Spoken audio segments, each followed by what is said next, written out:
Hello, this is Mr. Sand again, and we're going to talk about static and kinetic friction. This is maybe, I don't know, maybe one of the more difficult topics because it's just adding in a whole bunch of steps. You have to keep things really, really, really clear in your head. So, most of these problems rely on the fact that the friction formula includes the normal force.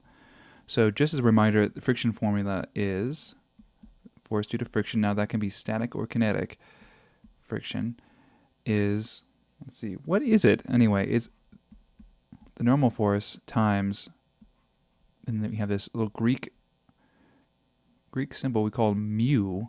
Looks like a kind of like a U with a little line in front of it, and it's either K or S. Most of the time we say it's kinetic friction. So what's the difference, first of all, between kinetic friction and static friction? If you have an object, let's just use our standard box. Here's a box on a surface. When you first try to push that box, you first are pushing it, and it's not moving. You see, it's all about movement here. If it's not moving, if it's stationary, you've got that force that you're applying to it, force applied, and then you've got a force that's resisting it. If it's not moving, of course, that force has to be equal to the force that you're applying right here. So this force is the force due to friction, but it's static friction here. So in this case, our force due to static friction would be something like, it would look like this. The normal force times mu s. Now this mu, this coefficient here, is just a number. And in this case, it's the number that relates the surface to the object. So every surface has a different coefficient of friction with every other object. So let's say like this is a wooden box and this is a vinyl floor. Well, there's a certain kind of coefficient that describes the relationship between that box and that floor. Now, I didn't draw in the other forces. Of course, the other forces are, I didn't want to make this too complicated, but I'll make it complicated right now. Force due to gravity, and then there's the normal force. Okay. So if this is stationary and you're just applying force to it and it's not moving, well, then that friction force is using the static coefficient of friction. Okay. And it's just a number. It could be something like 0.35 something. I don't know. Whatever it is, it's just a number. It has no units. So it's just a coefficient that you put in here and you multiply it by the normal force, and that'll give you your frictional force. If you're moving, so you've got a box here and it's moving, it's now moving along. You've pushed it, and you've got some force going along with it. Oops, this is applied force. Of course, you've got your normal force, and you've got your gravitational force applied to the center of this box. And you still have friction.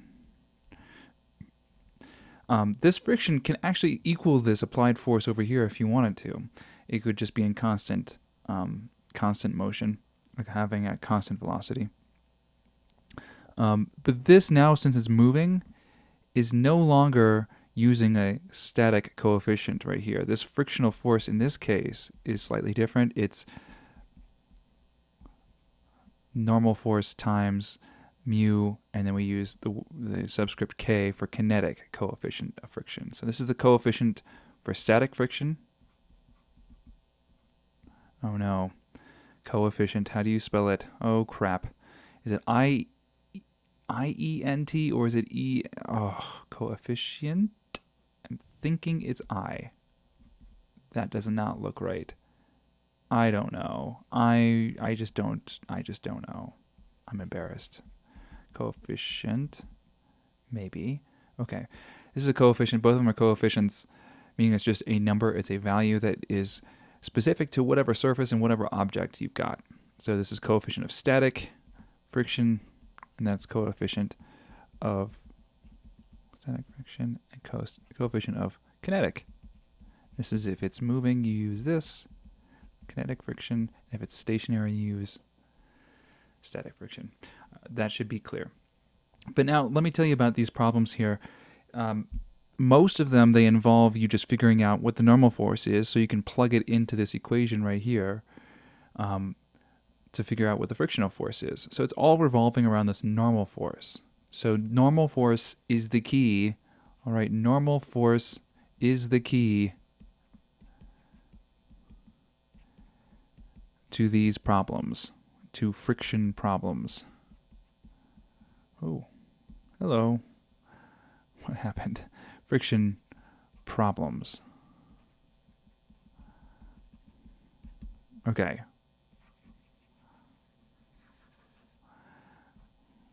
Right. Let's use some of the colors and let's give you a problem here. If you look on in your workbook, problem 2